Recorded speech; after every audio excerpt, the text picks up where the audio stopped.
Assalamualaikum warahmatullahi wabarakatuh. Saya Nurul Kristiani Nebaho, jurusan Administrasi Publik, Fakultas Ilmu Sosial dan Ilmu Politik, Universitas Malikul Saleh. Untuk memenuhi tugas ujian akhir semester mata kuliah Administrasi Perpajakan, di sini saya akan memaparkan materi yang berjudul Sistem Perpajakan di Indonesia. Materi yang pertama yaitu sistem pemungutan pajak. Sistem pemungutan pajak tersebut ada 4 sistem. Yang pertama, Official Assessment System. Official Assessment System ini adalah suatu pemungutan pajak yang menentukan besarnya pajak yang harus dibayar atau pajak terutang oleh seseorang.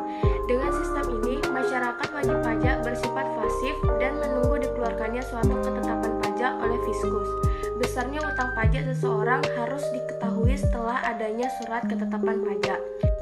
Yang kedua yaitu Semi Self-Assessment System, adalah suatu sistem pemungutan pajak yang memberi wewenang pada Fiskus dan wajib pajak untuk menentukan besarnya pajak seseorang yang terutang. Dalam sistem ini, setiap awal tahun pajak, wajib pajak menentukan sendiri besarnya pajak yang terutang untuk tahun berjalan yang merupakan angsuran bagi wajib pajak yang harus disetor sendiri. Baru kemudian pada akhir tahun pajak, Fiskus menentukan besarnya utang pajak yang sesungguhnya berdasarkan data yang dilaporkan oleh wajib pajak. Yang ketiga, Self-Assessment System, adalah suatu sistem pemungutan pajak yang memberi wewenang penuh kepada wajib pajak untuk menghitung, memperhitungkan, menyetorkan, dan melaporkan sendiri besarnya utang pajak. Dalam sistem ini, wajib pajak yang aktif, sedangkan Fiskus tidak turut campur dalam penentuan besarnya pajak yang terutang seseorang, kecuali wajib pajak melanggar ketentuan yang berlaku. Yang keempat, Withholding System, adalah suatu sistem pemungutan pajak yang memberi wewenang pada pihak ketiga untuk memotong atau memungut besarnya pajak yang terutang. Pihak ketiga yang telah ditentukan tersebut selanjutnya menyetor dan melaporkannya kepada Fiskus. Pada sistem ini, Fiskus dan wajib pajak tidak aktif. Fiskus hanya bertugas mengawasi saja pelaksanaan pemotongan atau pemungutan yang dilakukan oleh pihak ketiga. Adapun fungsi pemungutan pajak, yang pertama fungsi anggaran atau budgetaire, untuk mengumpulkan uang pajak sebanyak-banyaknya sesuai dengan undang-undang yang berlaku pada waktunya yang digunakan untuk membiayai pengeluaran negara. Yang kedua, fungsi mengatur atau reguleran. Dengan fungsi mengatur, pajak digunakan sebagai alat untuk mencapai tujuan tertentu. Salah satu contohnya adalah dalam rangka meningkatkan angka penanaman modal baik dalam negeri maupun luar negeri. Pemerintah memberikan berbagai macam fasilitas keringanan pajak.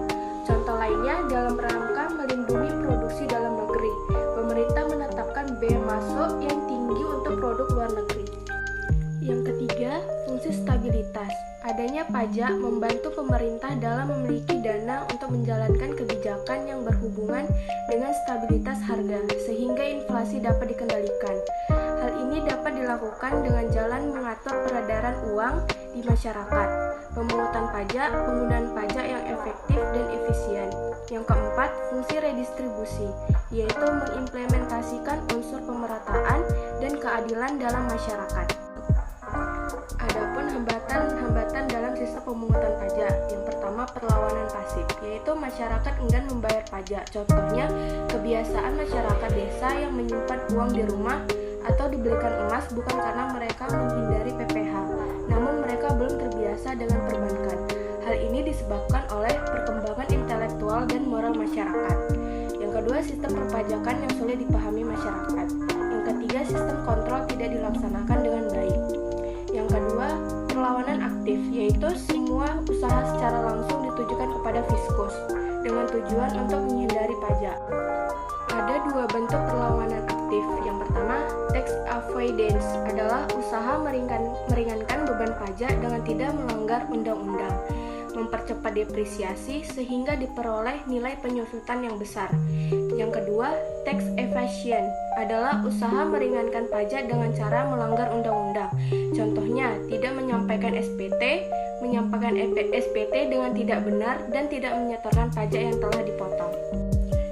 Sekian dari penjelasan materi saya, lebih dan kurang saya mohon maaf.